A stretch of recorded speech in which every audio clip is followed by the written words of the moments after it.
Welcome, everyone, to the Electric Honk podcast number 17. Wow. It is all kicking off in Qatar.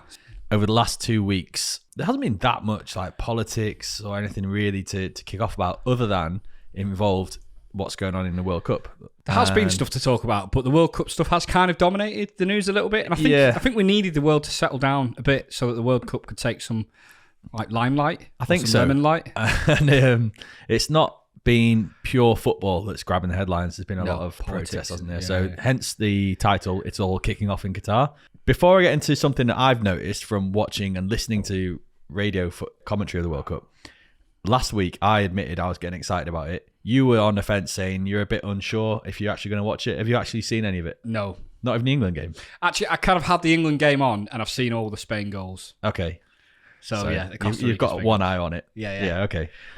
I wanted to watch it with good intentions, really wanted to, but I found that I've just not paid attention to it as much. Life just takes over. Yeah, it does, especially when you've got a baby as yeah, well. Exactly. But it's not, I think it's fair to say, so far it's not been like any other World Cup. There's less excitement and there's not that summer vibe, is there? Like it's normally barbecues, getting leery, it's getting your friends beer round. Gardens. Yeah, just like a bit of atmosphere. Pints flying Let's all everywhere. wear some silly flags and all that sort of shit. It's not there, is it, in England? Not at all, no. In fact, I spoke to someone who's just come back from over there, and he said it was same over there. There's a bit of atmosphere as you get to the ground, and it's absolutely boiling hot, and you just want a beer in the ground, and they've banned the sale of it. Banned beers, that's so bad. Imagine being Budweiser now. Yeah. They did say, Budweiser, that they would donate the beer to the country that wins it, and they'll have a huge party. Oh, amazing. So that sounds pretty cool. So yeah, shout out to Budweiser. They must be suing Qatar, mustn't they? The Surely. government. Yeah, surely. Yeah. Come and sponsor us, Budweiser. yeah. We'll take the free beers. But we do have beers here. My wife randomly threw some beers in our fridge. She went to Aldi earlier. Lidl. Hatherwood Gold Ale, brewed with 100% British barley, 4.1%, and it's got a big picture of a goose on it, obviously. It's literally got no reference to a goose in the title or the ingredients. Not that it would be in the ingredients, but... Cheers, mate. Cheers. We could talk about the sport itself, and maybe we will later on in the podcast. Yep. But I feel like there's a lot more to talk about here. The drama that's been going on. There's something that I picked up on quite quickly, and I can't stop identifying them every time it happens now, and that is these ridiculous cliches and incorrect turns of phrase from commentators. It's always ex-footballers who clearly left school at like 12 to pursue their career of footballer, and they've got shocking grammar. So here's one this morning. Wasn't as bad as some of the other ones that I'm going to come on to, but he talked about the finite differences between the two teams. What he was trying to say is the fine margins, but finite obviously means like it's the opposite of infinite. It's like there's just a certain number of differences between the two teams. But what he meant it's to not say, infinite. Yeah, he just because it has the word fine in it, he's like, it's those finite differences. And then another one was talking about... There'll be people listening that are just like clock it and go, did you? Yeah. And then another one was talking about why Brazil are the favourites for the World Cup. And he was saying, well, because they've got so many good players in the exposition, they deserve the favouritism. And I was like, favouritism is like... that's like the referee giving you penalties because you got the best players or something. So it's just coming out with all these ridiculous, incorrect statements. Yeah. So I made a note of some of them. Some of them actually aren't from this World Cup. I thought that was it. I thought they were the cliches. Some of them aren't from this World Cup. Some of them aren't even football related. But I've made a note of them over time, and I've always wanted to raise it. And this World Cup has sparked them. So a guilt-edged chance. That is not what feeling guilty about something. That is like a GILT, which has been in the news recently about the gilts, the value of gilts, like gold and guilt, like government bonds. So gilt-edged. Government bonds used to be like bordered with a piece of gold, thin line of gold, and that's gilt-edged. Okay, interesting. So it's not a guilt-edged chance, as in like you feeling guilty about missing the chance. So that's one. So if you ever say that phrase, you know what it means. That's the first time I've ever heard that phrase. Have you not? A guilt-edged chance? Yeah, and I feel like I speak for most of the podcast listeners here. Well, the other one is people say, we've set a precedent instead of set a precedent. Now that's ridiculous. Can you just be Pacific? Yeah, that's on my list as well. Be Pacific. Another one is an scapegoat. Oh, people, yeah. as if as if a goat escaping from somewhere is like an accurate Got to blame him. image. Yeah, exactly. Yeah, blame the goat that's escaped. Another one, to nip it in the butt. Ooh, I see. Sorry, did you just nip me in the butt? Yeah, well, I was told I had to nip it in the butt. A doggy dog world. Oh, the only other one I've got is the Heimlich remover. You know the Heimlich not the maneuver, the remover. Heimlich remover. I suppose. So dumb, isn't it? Is there? No, it's not based on anatomy, is it? Really? No, the Heimlich maneuver is based from the guy that invented it. When you squeeze somebody out, food out. Stop for joking. Mrs. Doubtfire, isn't it? That's it. Yeah. Right. The drama so far. There's been a lot of it, hasn't there? Really? Yeah, there has a lot of politics. It started. I mean, it started off with it being given to Qatar. Yeah. And obviously the fact that it's the tiniest of countries with no real footballing heritage. Mm-hmm. They don't have the infrastructure and all the rest of it. Yeah. Can I just say they've spent something like 213 billion. That's billion, not million. Just on bribes. Just on bribes. Just to get the World Cup and the infrastructure and the monorails and all the other stuff live, and more than necessary stadiums. I think normally it's like 8 stadiums that the World Cup's used on. I think there's like 10 or 12 stadiums, isn't there? And they're all brand new as well. So like normally the stadiums already exist. So this is the hallmark of a country that is not ready for a World Cup. Then to put that into context, the 213 million, I think the most expensive otherwise it might have been the Russian one or something. But basically you're in the 20s, like 10 to 20 billion. Right. So it's literally 10 times 213 billion as the pounds. Most expensive. Yeah, absolutely outrageous. It's just pocket money to them anyway, isn't it? Oh, it really is. Yeah, it's just all the oil money. So I mean, that's drama enough as it is. And then we've got it in the winter instead of the summer. We've got bribes. We've got there was another thing about one of the Ecuadorian teams being bribed. Yeah, for the opening game. Throw the game. Yeah, because apparently a host nation has never lost a World Cup game, and I guess the Qatari government feared the worst and thought, well, we'll do what we always do and just throw a load of money at it. It'll be fine. But actually, no. They lost. Was it 2-0 or 2-1? 2-0, yeah. 2-0, yeah. Get on to the real juicy drama, though. The opening speech from Gianni Infantino. I'm sure it's Gianni, by the way. Is it Giovanni? We've written Giovanni. Giovanni. Yeah. Giovanni sounds a bit more sinister, though. It does, yeah, all right. Yeah. Although Infantino takes the edge off a little bit. And he sort of talks about feeling gay and feeling a bit disabled. Today I feel gay. Today I feel like a migrant. Yeah, I feel disabled. I mean, it's just the most bizarre thing ever. And obviously this is in reference to the fact that football is for everyone and Qatar doesn't really like all types of people, do they? Yeah. And then he expanded on that point by saying, I can associate with these minority groups because I grew up with ginger hair and I was bullied at school. Which is exactly the same. Yeah, it totally is. Can you relate to the disabled people? Every day I feel gay and disabled. I feel like a migrant, though. Yeah, always, yeah. He gave that speech, which sounded like he was very much in support of those groups of people, which the Qatari government are pretty much against. Actions speak louder than words, yeah. right? So when the England team say, we're going to turn up and wear our One Love captain's armband with a rainbow on it. The listeners don't know yet. It's the rainbow, which is in support. Is it in support of everyone or just like LGBTQ? I think it's plus that community. Okay, yeah. But I mean, by the title of One Love, I guess it's respect everybody. Yeah. Okay. And obviously, being gay is literally illegal in Qatar, isn't it? You know what? I'm not actually sure it is. If we're going to be factually correct, I think it's illegal to have sex outside of marriage, and it's illegal for 2 men to get married.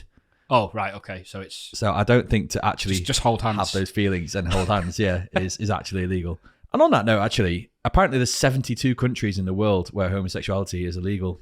Fucking so hell. Because Qatar are hosting the World Cup, all of the focus is on them. But if it's so outrageous that people are prepared to like protest in front of the whole world, surely we should be doing it for all 72 countries. Yeah, it's a good point. I think it just raises the issue for everyone, really, though, doesn't it? There must be other countries looking in like, what's that meme where Homer Simpson just backs away into the bushes? That all went down. Just very bizarre. I've got a feeling that speech is going to become kind of iconic because it was at the very start of the World Cup as well. Then we had Germany do their First, we had England that decided because Harry Kane was going to get a yellow card if he wore the armband. Right, yeah. England backed out of wearing the One Love armband, which was kind of pathetic, really, because then we had Germany who put their hands over their mouths as a protest to not being able to freely speak or have a voice. As it were. I mean, on that, like England team.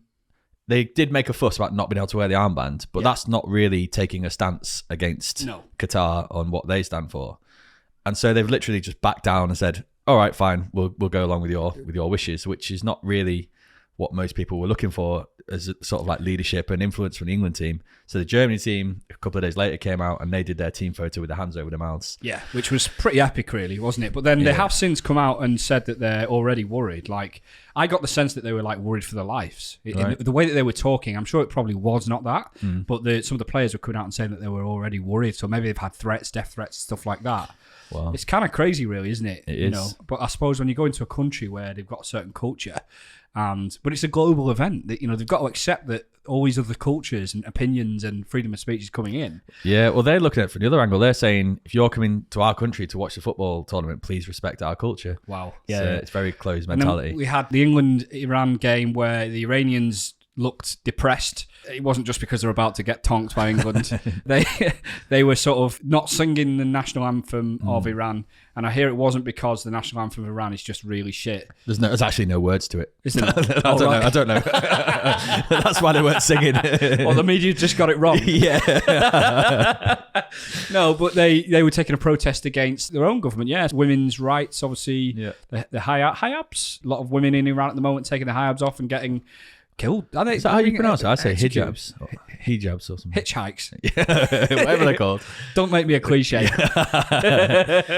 Probably. So, yeah. I did leave school at 12 and then became a your football career. Yeah. Iran taking a good stand, Germany setting a high bar, and then England backing out. It's kind of sad, really. I mean, with Iran, there is actually fear in their own country of protesters being killed by the government. And so you do wonder for the players, like that's a big statement from a world stage. They must be worried about going back to Iran at some point. Yeah. Fair play to them, Germany and especially Iran, because I think it is a lot more serious, the stuff that's going on in Iran than just kind of the Germans that will go back and probably get applauded for what they did. Yeah. The Iranians will probably get stoned for what they did. And that's no joke either.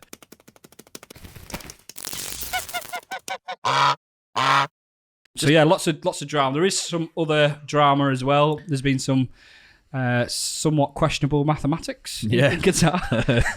I'm not sure they'd make the best accountants over there. Or maybe they make very good accountants. That's true. Depends how you look at it. Well, looking at their bank balance, maybe they do. So the stadium capacity has been a funny thing because the stadiums have got their official capacity declared, like let's say 42,000. Because that's how many seats there are. Yeah. And then the announcers have been declaring each stadium's attendance for that day, and on a couple of occasions the attendance has been a few thousand more than the official capacity of the stadiums. And when you watch it on telly, the stadium's half empty anyway. Yeah, so you see that it's not. It's about 20,000, not 50 odd thousand, which is what you're saying. And it just adds to this whole feeling that the whole Qatar World Cup is just a sham. Shambles. Yeah. There's also been quite large amounts of extra time. I've got a bit of a theory about this. Pierluigi Collina, who's like one of the most famous referees with a bald head and the scary eyes. Yeah. He said football fans pay to watch 45 minutes of football each half. So there should really be an accurate time counting every time the ball goes out of play and add it all back on. Yeah, some of the American sports do it that way, don't they? I think, is it basketball maybe? Yeah, you just literally freeze the timer. Yeah. So they don't count the extra, they just freeze it. Yeah. But that's not been great. The England game had 14 minutes at halftime and then 10 minutes at the end. And did you say there was a stat where of all of the games so far that have been played, and that's like, what's that, like that 12 was before games today, or I think. Yeah, there's been at least another 90 minutes worth of football. Yeah, so we're definitely getting our money's worth. It takes Fergie time to another level, doesn't it? There was one of them where there was an injury during stoppage time, which lasted about 5 minutes or so, but no one really knew exactly how long. And because they'd already put the board up to say 10 minutes injury time, then an injury happened, they don't put the board up again to say extra. So nobody knew how many it was the Argentina game. So nobody knew how many minutes were left at the end of the game. And Argentina were desperately trying to get this equalizer, attacking. Yeah. And everyone was like, does anyone know how long's left in this game? Nope. And then eventually the final whistle blew. I can't actually, I know we said we'd get into the football a little bit later, but I just cannot believe that Argentina lost. I know, incredible, isn't it? I can't believe it. Do you not think Saudis may have paid for that? They've probably got more money than Qatar. Of all the countries that I think would have folded to a bribe, I would have thought it would have been Ecuador. That's true. And then Argentina. Yeah, maybe Argentina next year. And then Brazil. Yeah. So if you are watching, here's the lovely brown bag that gets more and more deteriorated every week. You just became a cliche. With a lovely top shelf logo on there for the camera. Ooh. And it is a glass bottle. Wow. And it is called Panther Milk. That immediately reminds me of Anchorman. Yeah. What is it? 60% of the time it works every time. Yeah, the aftershave. Yeah. It says give it a thorough shake, and I can already see there's a bit of sediment in the bottle top. That's another thing that annoys me. We're going to have cliches throughout here. When people type through instead of thorough. Yeah. That is a really big annoyance. There's a lot of poor English grammar in the world, isn't there? Anyway, that was Panther great Milk. grammar, mate. Describe this to me. To me, it looks like one of those. Do you know when you in the UK? Obviously, we have many global listeners. In the UK, you used to have. Did you ever have a pop man? No. There used to be a man that drove around with loads of like fizzy drinks. Okay, like a milkman, but for fizzy drinks. Yeah, literally, okay. yeah. And then it would come in those bottles. You'd drink them and then give them the glass bottles back the following week. Yeah, nice. It looks like those bottles. Okay, so you're saying it's a cheap, shit, nasty bottle. Kind of, yeah. Okay. Well, let me give you the logo on the front. So it's like a nice image of the sun shining down on a black panther, and he's like sniffing a butterfly or something. Quite a nice basic image, isn't it? Yeah. On the back, you've got original, strawberry, or limited edition, and they've just like ticked the box that says strawberry. Okay. So it's a strawberry flavour. So we've got like a sort of cream-coloured liquid. It sort of looks a little bit like Bailey's, but it looks a bit like Bailey's. Flavored, right? Yeah, and it says alcoholic oat milk. Just got a little bit of background to read you about it before we get into it. Cool. You can pour it if you like while I'm reading these. It's inspired by a Spanish cocktail called Leche de Pantera, which means panther milk. And apparently it was created in the 1920s by a bartender who made this drink specifically for Spanish soldiers. He wanted to make fucking hell, I can't speak tonight. He wanted to make a drink that's cheap and easy to prepare and easy for soldiers to carry around with them. So this drink carried on for generations in Spain. A Glaswegian came across it. Oh, yeah, man, that is disgusting. yeah. While he was in Barcelona, said, "This is incredible. I'm taking this back." And he went back to Glasgow, created a pop-up shop selling Leche de Pantera. It was so successful that the pop-up shop became a permanent shop, and it's now regularly sold. And it's so popular that they've now opened an online shop selling it, which is where this has come from. So you ordered it in especially. And how did you find out about this? I think it's just online advertising. They must have done some like Facebook algorithm targeted advertising at someone like me that was like, yeah, I'll have some of that. So I wonder what demographic it is about you that makes it targeted to well, you. I'll tell you what it is. It's because it uses oat milk. They claim it to be a vegan drink. Ah, right, okay. And you're obviously a meat eater. Yeah. Yeah. So this has won awards, by the way. It's described on the website as a secret blend of premium spirits, including pink gin, creme de fraise, spiced rum, white rum, brandy, and oat milk. Wow, all the ingredients of the panther. Yeah. Cheers, mate.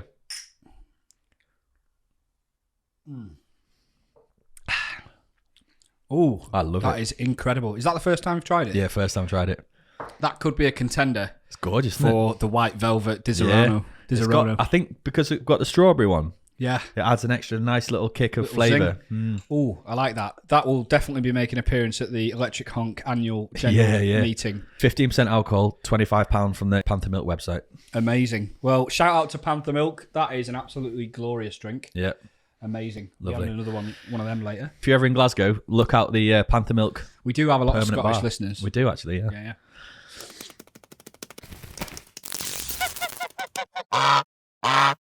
Most of my news and social media comes from either Twitter or Reddit. Okay. And Reddit's slightly more niche than, I mean, Twitter can be niche if you really look for it, but you're mainly looking at the trending articles. Reddit gets really weird. And if you really want to go super weird, then it's like 4chan and so on. Yeah. But I saw an article the other day, and it was on... it basically said, imagine the Olympics, but instead of world-class athletes, it's just random people who get selected. Oh my God, that'd be so good. Like, you just get a letter informing you've been selected for the national gymnastics team, and you've just got to do it. That's so good.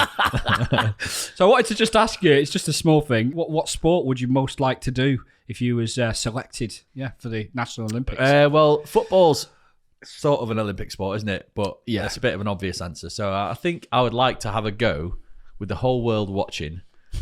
Maybe table tennis. Table tennis. Oh, I wish foosball was an Olympic sport. Table you football. are very good at foosball. You're not bad yourself, to be fair. Not too bad. Yeah, make a good team. For me, I think I would go for discus, because I think I'd just flop out. I think it'd just be incredibly funny. I don't think I'd do very well at it. Okay, right, yeah. But for entertainment value. Because, I mean, for a start, the disc's going in the crowd and I'm hitting the deck.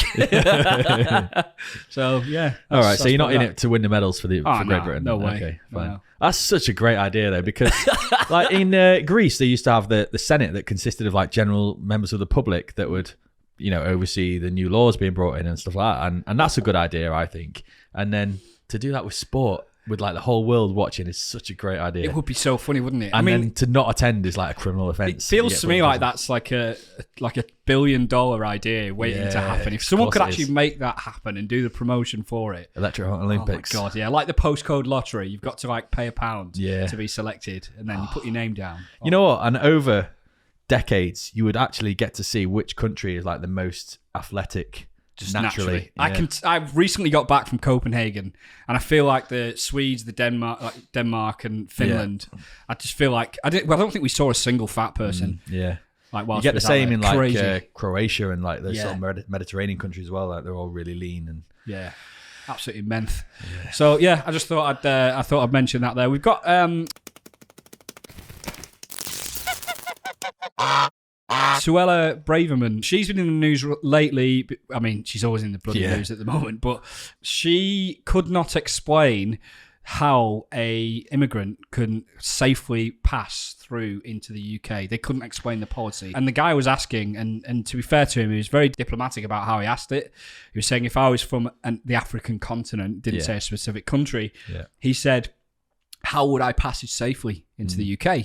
And this kind of went a little bit viral because she couldn't answer the question. They ended up deferring the answer to one of her advisors who also could not answer. Yeah. And there were lots of ums and ahs, even more than you see on this podcast. Yeah. And essentially it amounted to, you need to have applied before you get there, but also you need to have permission to get in as well. Yeah, I think there are limited schemes where you can try and apply for asylum from abroad, but it's very, very limited. And actually, for the average person who's come from a war-torn country, who's potentially going to get demonized by the government, and there's no safe way for them to apply. There's no way for them to apply for asylum legally and for it to be accepted until they actually reach the UK. Yeah, and the only way to reach the UK is illegally. Yeah.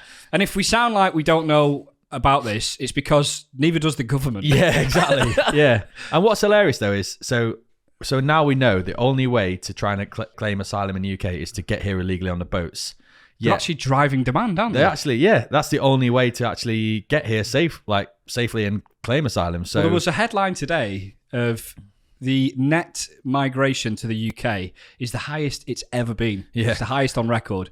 In a 1 year period, 504,000 people have net come to the UK. Nuts. And to be fair, quite a lot of those are students coming for education and so on. And some of them have come from like Ukraine and sort of kind of high volume passages like that. Hong Kong Afghanistan. As well. Yeah. I thought the whole point of taking back the borders and Brexit was that we would reduce that. Yeah. Right? What's going on? What is going on? So it just proves that it's all just sound bites, isn't it? It's like, we're going to take back control. And then actually you say, but we're going to take in all of the Ukrainian refugees and we're going to take in all of the Hong Kong refugees. It's popular to take the Ukrainians and all the students. So, get the kudos. Yeah.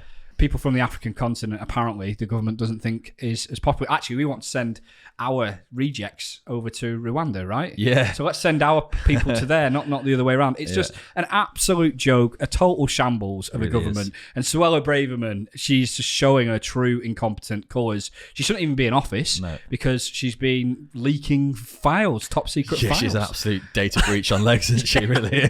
Data breach on legs.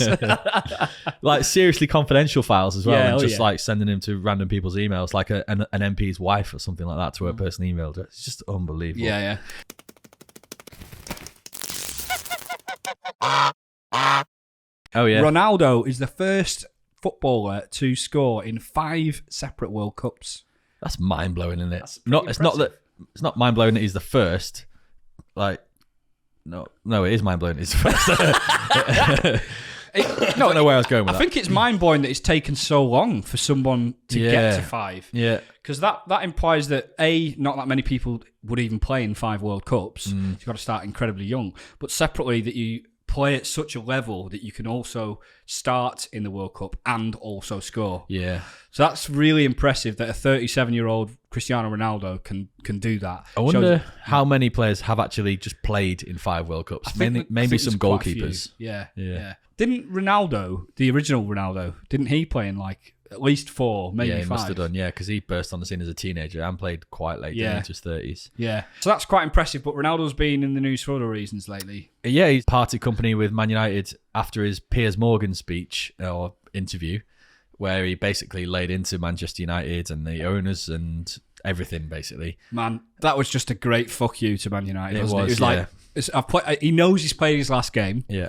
And just as the World Cup's about to start, he does that interview. Yeah. And he knows he's never going to play for them again. No holds barred on it. And they just let rip. I've not seen the interview, but what I have seen is a lot of Piers Morgan sound bites on Twitter and Reddit, of course. Yeah. I actually recorded the interview, and then I thought, you know what? I don't even want to give Talk TV my viewing figures to their cause, so I chose not to watch it. But I've seen enough clips shared online to know the gist of it. So United wanted to sue him originally for breach of contract because, I think they're only allowed to do like authorized media appearances and things. Oh, okay. And then I think they came to an agreement to say, you know what, instead of a legal battle and arguing about compensation, we'd just part company. And I think United have saved £19 million by agreeing a mutual split. I'm surprised it's as low as that. That's true, yeah. He's been linked with a few different clubs now, but Newcastle today. Oh, really? I didn't see that. Yeah. Imagine Cristiano Ronaldo at Newcastle. I'd love it if he started to get a bit of a Geordie accent. Yeah. I just don't think he's good enough anymore for any Premier League team, really. I don't know how you can say that when he played so well last year, though.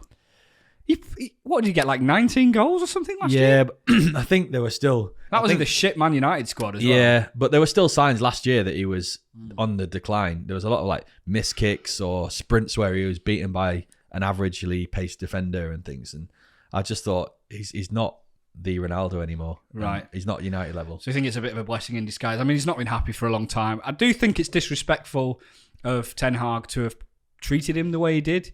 Is it like bringing him on for 3 minutes at the end of a match? It's just like a piss take, really, for a player like that. A little bit. You could argue that any player could come on at any time, and but it's so obvious that it wasn't that. Yeah. He wasn't just stretching his legs for 3 minutes. But as a new manager of one of the biggest clubs who have gone through a number of managers over the last few seasons, it's important for him to stamp his authority and say, I'm here for the long term. I'm doing what's best for the club.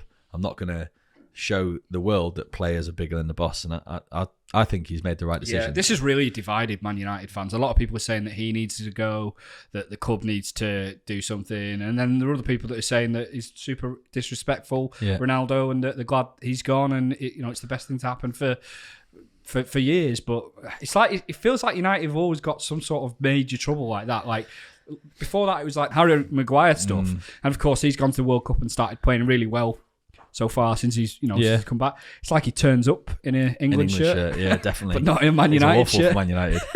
I think this all stems down to the United fans' hatred of the owners. Yeah. Who fortunately just announced that they're looking at options, not strictly to sell the club, but although the way they worded it suggested that they were open to selling it. That's a negotiation tactic. Yeah. I think what it comes down to is if they just come out and say they're desperate to sell the club, they're going to get a 20-30% drop in the premium. Yeah, that's true. Whereas if they say they're open to it. But any serious investor spending billions to acquire a club like Man United, they're not going to allow the old owners to have even 10 or 20% stake still. They're just not. That will not happen. Yeah. One of the biggest names, although actually before I get onto this guy called Jim Ratcliffe, the owner of Ineos oil and gas company, I saw today that Amazon and Meta are potential buyers of Man United. What? How mad would that? I think if either of those happened, I think I would probably switch off from Premier League football. No I way. think that'd be enough. I just don't get the link. I suppose the metaverse, that's an interesting link. It would raise the profile of... Actually, it would probably lower the profile of both. Yeah, it probably would. But yeah, Amazon, I'm not sure about that. I suppose for the football They've side. put a lot of money into football coverage, haven't they, recently? Yeah, and licensing. They've had a few games, haven't they? Yeah. The number one rumour is the owner of Ineos, Jim Ratcliffe. He's born in Manchester. He's from Oldham originally. I think he was Britain's richest man at one point, and he's now down to like third or something. Oh, God. How's he coping? Yeah, in fact, I don't even think he's on the list of Britain's richest men because he took his fortunes and moved to Monaco to save himself $4 billion. Obviously. So, yeah. So he's actually well known for investing in a lot of different sports at the minute. Ineos, you'll see their name spread around quite a lot. You've got government contracts, all sorts. Yeah, it's not just they're on a lot of hand sanitizer products and things like that. They've got government contracts, but also they started off by investing in British sailing team. I think it was like Ben Ainsley or someone created a team, and they were quite successful. Ineos essentially funded them and got their branding all over them.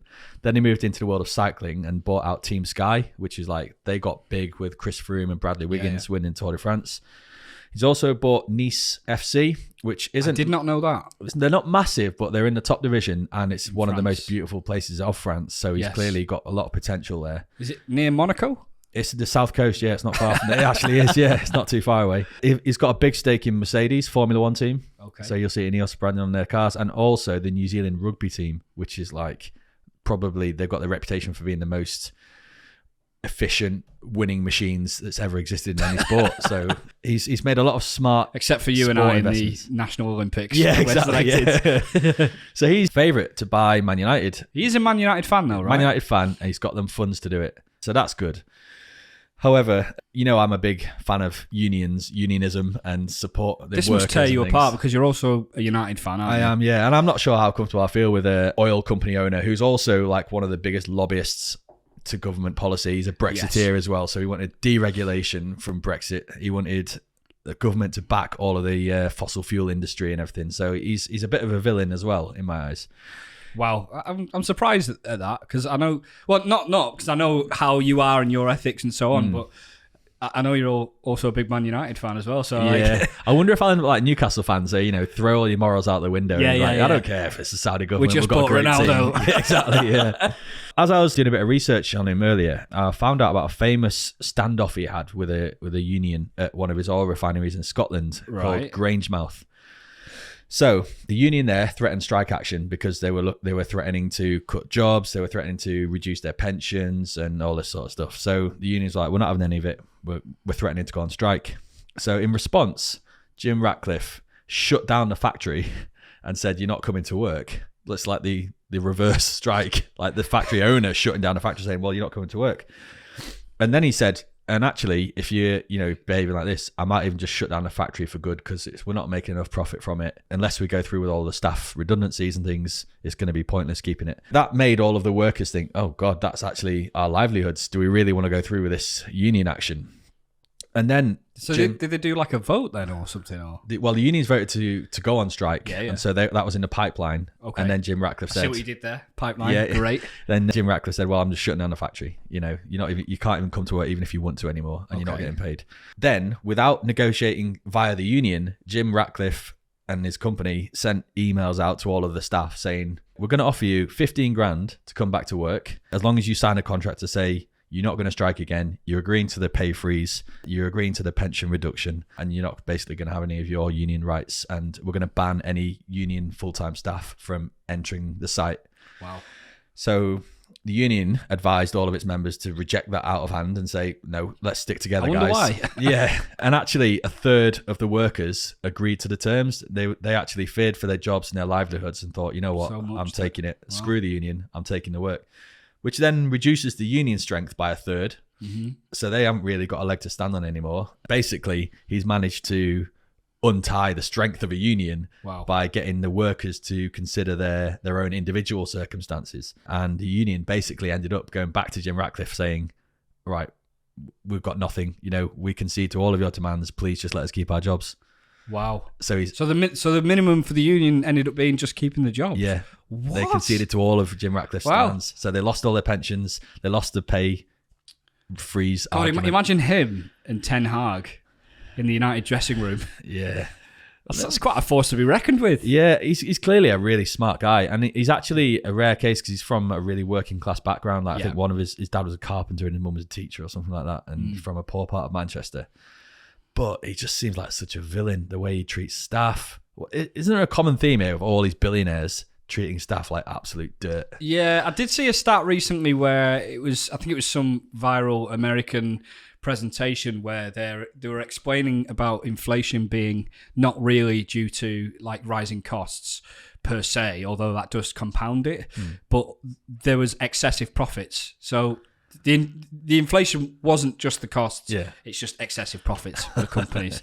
So if they were just willing to take slightly lower profits, they could get inflation more under control than it is. Yeah. It's just absolutely mental. I mean, that's what happens when you let capitalism just live. It's great. It's great, isn't it? It is great, yeah.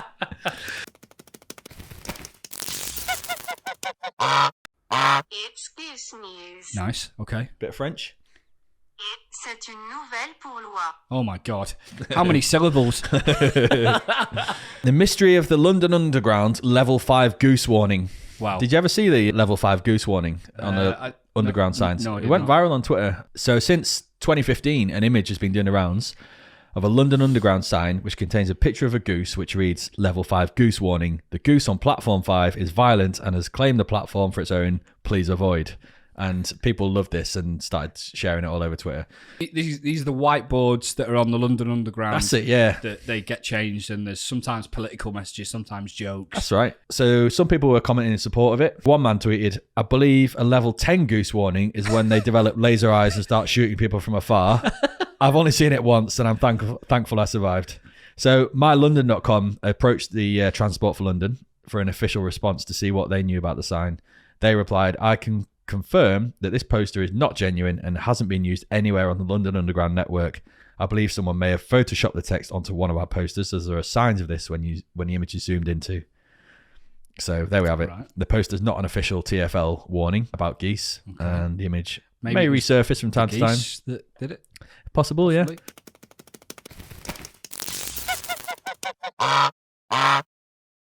Das Headliner. So I've got 3 for you. They're all pretty good, actually, and I've got all of the articles to hand. So this is where Sam will read out 3 different headlines. We don't know anything about them. We just know what the headlines are, and then we dig into one of them. I choose which one we like the sound of most, but I don't know any of the headlines yet. Yeah, the first one, just give it a time because you think it's ended, but then it carries on a little bit more at the end. Okay, so it's quite a long headline. Duck walks into pub, drinks pint, fights dog, loses, maintains bow tie, not a joke. Shoplifting gran had a bag of Baby Bells, a Star Bar and 2 sausage rolls up a minge. I was not expecting that.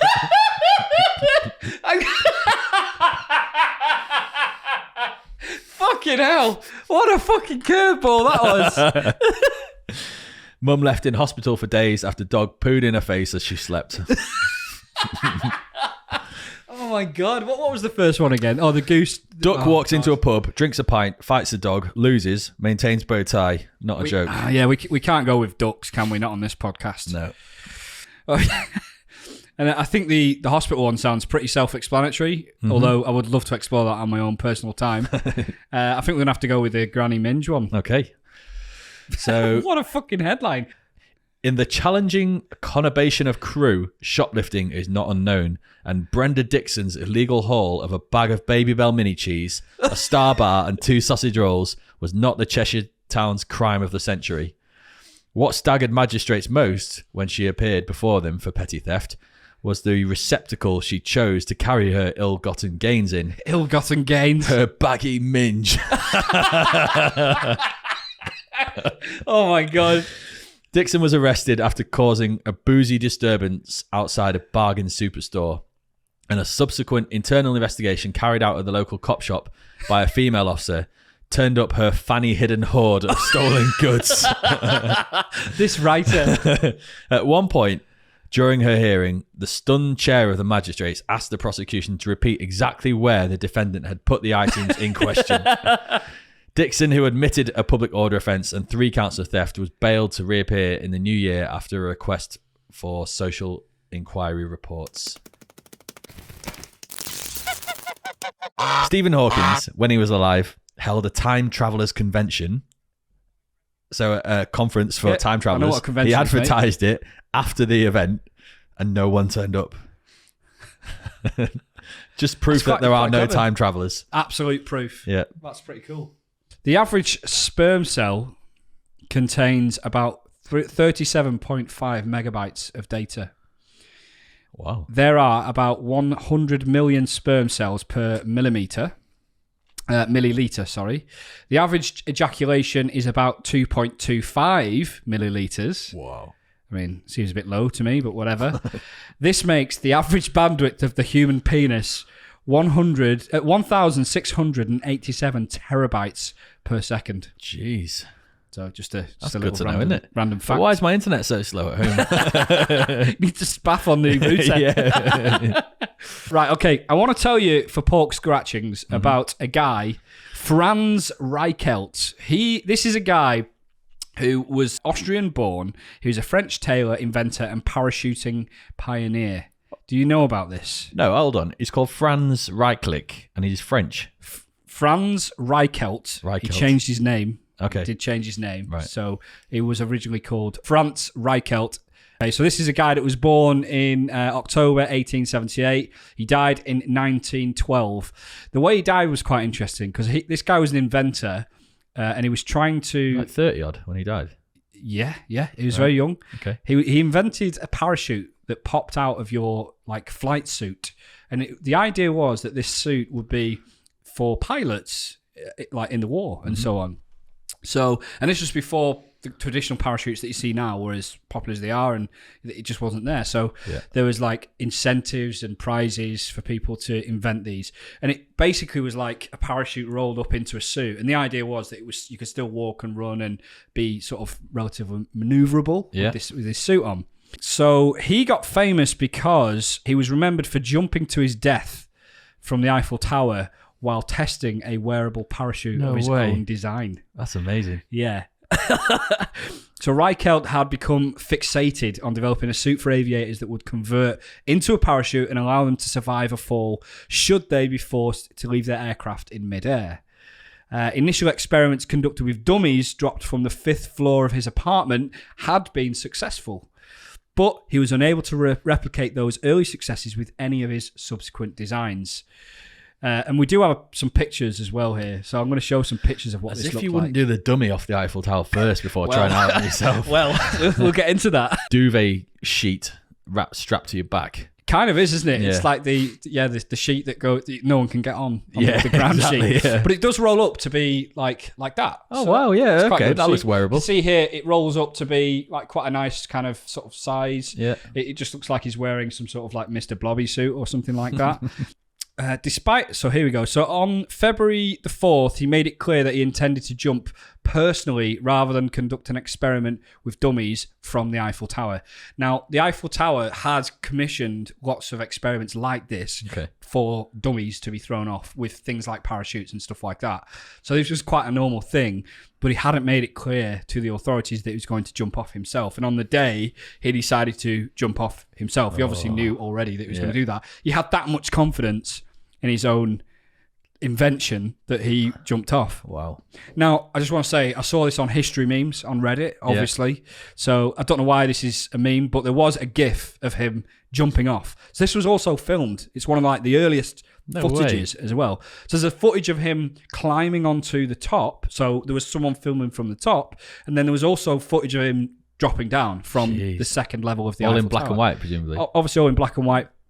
And I think it's 10 frames a second as well. Yeah. So it looks like a GIF rather than actual footage, which makes it a little bit more palatable if you're scared of looking for, some people are a bit sick and quite like footage of dead people and stuff like that. It's not like that at all. Yeah. It almost looks like a comedy film. Okay. And that's why it's on the history memes on Reddit. So this guy, people, despite attempts to dissuade him, he jumped from the platform wearing his invention. The parachute failed to deploy and he plummeted 57 meters, which is 187 feet, to his death. The next day, newspapers were full of illustrated stories about the death of the reckless inventor, and the jump was shown on newsreels. Whoa. But yeah, it was kind of a crazy Frenchman. Wherever he landed on the floor at the bottom of the Eiffel Tower, there'd be like a little plaque, like Franz Reichelt, whoever his name is, landed here. Well, interestingly, one of the criticisms was that passers-by or people that were watching, they measured the depth of the hole that he made when he landed. And it was like 15 centimeters deep. Wow. This is one of the extra facts that you would have found out if you read it. So there were people literally measuring, and they got criticised for it. They were measuring the depth of the hole that he made. It's like something from an Acme cartoon from Disney or something. It really is. So yeah, that was pork scratchings. That's really interesting. He should be more famous than he is, that guy. I mean, he's got his own Wikipedia page. Oh, that's he's made it then, hasn't he, really? It's a good start. Yeah.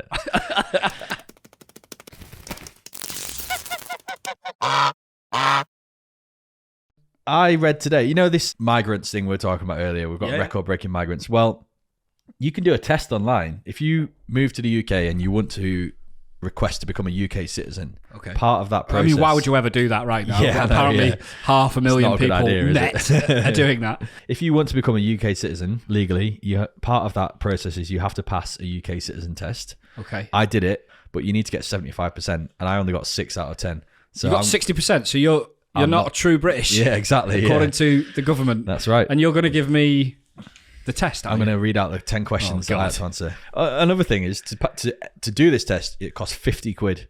So if you come to this country with no money and you want to become a British citizen, you've got to find 50 quid from somewhere just to do this test. That's ridiculous. Right.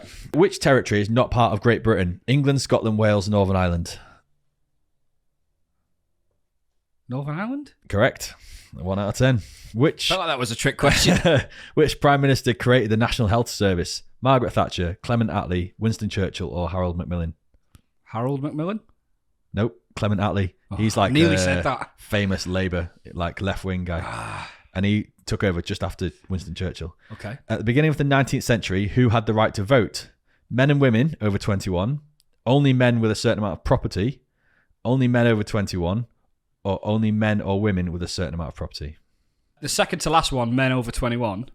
But why the hell is that on there? Why is that relevant to being British? Exactly, yeah. That's insane. You were close. It's actually only men over 21 with a certain amount of property. Oh, okay. Well, so you have to have property to be able to which vote. Which basically is nobody today. Exactly, yeah. Next question. When is St. David's Day? 1st of March, 15th of March? 1st of March. I know this because it's my brother's birthday. Yep. All right. 2 out of 4. What percentage of the UK population lives in Northern Ireland? 1, 3, 5, or 7? 3. Yes. Yes. Here we go. 3 out of 5. Guess. What does Bonfire Night mark? The beginning of winter, the Festival of Lights, a failed attempt to blow up the House of Parliament, or a failed attempt to blow up the Tower of London? The House of Parliament. Correct. Yes. Who built the Tower of London? William the Conqueror, Queen Victoria, Queen Elizabeth I, or Oliver Cromwell? Elizabeth I? I want to say William the Conqueror. I got that one wrong as well. If you're a resident in the UK, who must your vehicle be registered with? HMRC, the EU, DVLA, or the local police? DVLA. Correct. The Scottish Parliament made Roman Catholic service illegal in which year? 1540, 1550, 1560, or 1570? So wait a minute. Just to prove that I'm British, I need to know about when a specific date of a specific law was brought in for Scotland. For Scotland. Well, I don't say the dates again. 1540 to 1550, 1560, or 1570. It's such a shit margin for error because you're still talking about 500 years ago, aren't you? Yeah. 1550. No, 1560. Oh, I knew I'd get that wrong. And what title is given to the person who is the ceremonial leader of a local council? Is it the High Councillor, the Mayor, the Chief Councillor, or the Council Speaker? The Mayor. Yeah. Okay. I think you got 6 as well then. I think I did, yeah. Okay. Wow. I'm astounded by that. Yeah, so 2 fully grown British people can't pass the British citizen test. Citizen. It's a cliche. British citizen test. So we should probably talk a little bit about the World Cup because England have got a couple of important games coming up. Tomorrow, the 25th, Friday, we've got England-USA. Yeah, 7 o'clock evening Apparently kickoff. there's quite a few American people that think they can win that. All right. They've not got a bad team, actually, USA. I think they're all right. But there's something about England, this World Cup, that gives me a lot of hope. It seems different from previous years where we've had the old guard. I know we got to the semis and we went out to Croatia last time. I think we would beat Croatia if we came up against them this time. We got to the final of the Euros and lost on penalties to Italy. So I think that Gareth Southgate's taken on board some of the criticism. He's playing more attacking football and he's not afraid of making changes sooner. Yeah. So I'm okay with people being shit if they try to not be shit. Yeah.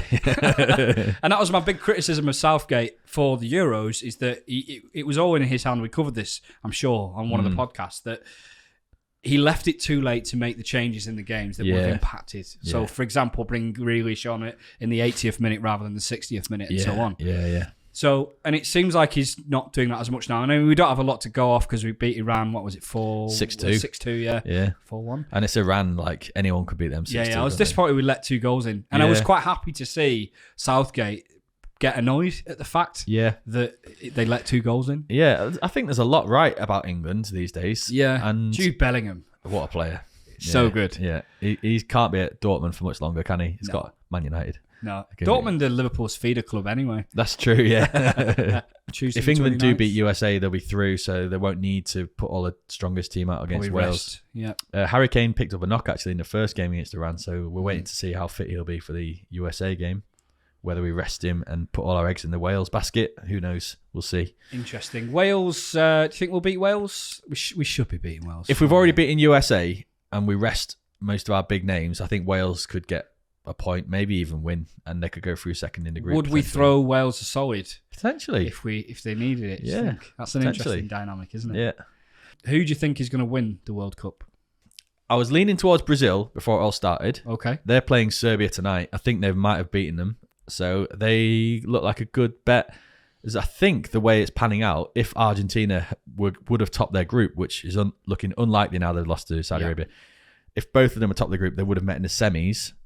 So because Argentina might now finish second in their group, and if Brazil finished top, they could meet in the final instead. Oh my God, what so a I think a South American Brazil v Argentina final. I remember being in Tunisia for it must have been 8 years ago or something, the Brazil and Germany World Cup final. And did Brazil beat them 7-0, or was it Germany beat Brazil? Germany beat Brazil like 7-0. Yeah. And that was just the most amazing thing to be in Tunisia. Yeah. I mean, of all places, just a really random place to be. Well known for all of the Germans and Brazilians. Loads of Brazilian fans in Tunisia.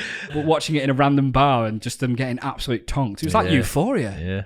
So, Argentina and Brazil in the final would be incredible. I'd like to see that. Yeah, if England go out in the semis to either of those, I wouldn't mind. You've put Christmas on the board. Yeah, I just thought we could talk about Christmas because we're now in late November. I don't know about you, but I'm starting to hear Christmas songs here and there. Yeah. We've just wrapped our first presents. Okay. This year we've got something special we want to do for the Christmas cards, which I don't know if you're a fan of that because I know you like to look after the environment a little bit, Salmon. I don't know if there's much to say, but just that it does seem like you're feeling festive. I'm feeling festive. Here's something. Here's a take on Christmas. Go on then. All of the communication from where I work are describing all of the activities over the Christmas period as festive. So we've got a festive dinner or a festive banquet. We can go and eat some food. Right. We've got festive jumper day and all this sort of stuff. So they're actively not using the word Christmas. Wow.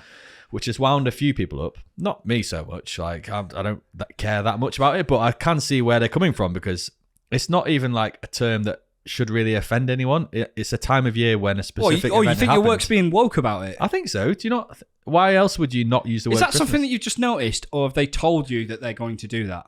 I've seen it on all of the internal communications that these are festive events, and then my colleagues have raised it as a concern for them. They're annoyed. And have they come back and confirmed that that's a purposeful thing? No one's raised it directly with it. Could just be just a choice of words then. It could be, but why choose the word festive and why omit the word Christmas from all of your communications? I think you're reading into it too much. Okay, fine. And your colleagues. Fine. Well, maybe that is the case. You just said it yourself. It's not something to be woke about. Is it not an American thing, though, to refer to holidays as like festive times and not actually call it Christmas? I think it's Thanksgiving. Actually, I think is that not this weekend or next weekend in America? Happy Thanksgiving to our American listeners. If it is around now, yeah. I don't know what Thanksgiving's about, but I know you eat turkey. Yeah. So, yeah, Basically happy days. Christmas. 2 Christmas dinners. Yeah. 2 festive dinners. Exactly, yeah. Festive jumpers and festive dinners. I've read that there's a new Netflix series coming out called Kaleidoscope. Okay. It's based on true events, not necessarily strictly accurate all the way through, but based on real life events. There'll be 8 episodes all about this big bank heist. And the amazing thing about this and why it's called Kaleidoscope is you can actually watch any episode in any order and it'll give you a different story. Ooh, it's got how incredible is that? Black Mirror vibes. Yeah, because there was Bandersnatch, wasn't there? That's right. Yeah, where you could make the choose decisions. what happens. Yeah. So it's similar to that, I suppose. Like you can watch an episode and go, where should we go next? Oh, so there'll be 8 episodes, and I think each episode is named after a color, so it doesn't really give you any clue as to what the content of that episode is. Okay, I'm looking forward to it. I think it comes out on the 1st of January actually. So it's based on real events as well. Yeah, wow. yeah. Okay. So I think it's one of those where you could watch it the correct order first of all, to get the story, and then just re-watch it in a completely random order. Very clever to get the extra viewing figures. That's true, yeah. And it's good stuff like that's pretty good just to get hype as well, isn't it? So like, by de facto, people are going to talk about that because of what it is. Yeah. But I love that the idea of that. A lot of games do that sort of thing and have different endings. Yeah, I bought a game actually called Hard Rain, which was like that, where you choose decisions, and I thought I might play it again to see what else happens. I just couldn't be arsed in the end. And I think it might be the same with Kaleidoscope. I might just watch it the way I want to watch it, and then that's it. I'll probably never watch it again because I can just imagine how it would play out if I watched it in a different order or something. I do find though that when I watch programs or series, that when you watch them again, you pick up on so many more things that you missed the first time round. Yeah. Like even now, like my favorite film is Gladiator. Like, sorry, it's like the classic, but every time I watch it, I spot something new. Yeah. And I've probably watched it like 40 times. I'm the same with Muppets Christmas Carol. Serious? No. Muppets Festive Carol? Yeah. Oh my God. Shit, I'm going to have to look out for that. I will say this. Salmon Meister General, your recommendations of things to watch have historically been on point. You recommended me watch Line of Duty a while back. That was great. Recommended me watch, One More Round or something? Another round. Yeah, we've not watched it yet. If you can handle a film with subtitles, which I can because I'm used to watching subtitles at home because my girlfriend, she likes them on because she's French. Okay. I like anything with subtitles now. This Danish film is absolutely awesome. It's about a group of middle-aged men, and they read about this philosopher who says that humans are designed to have a certain level of alcohol in their blood to be at their peak condition. So they actually set out to test this theory. And so some of them are teachers, and they're like drinking vodka out of water bottles and stuff. And they nip to the toilet, take a little breathalyzer, make sure that they're at the perfect level throughout the day. And they all notice that life gets amazing. Like they get incredible at their jobs. They got confidence. They're like having great sex with their wives, and like everything's going perfect. So they think, well, let's step it up. Let's see if more alcohol makes us even better. You know? Human nature. Yeah. And it's just a story about that, and it's brilliant, really good. Right, I'll have to give that a watch. And also Kaleidoscope when that comes out. Is that a Netflix one, did you Netflix, say? 1st of January. Okay. Looking forward to that. Well, I think we've come to the end of the Electric Honk podcast. I've been MachineDaena. I've also been Andrew Salmon. Extra. Coronation Street Extra. Damn, I forgot it. Thanks for watching. Thanks for listening. Take Bye. care.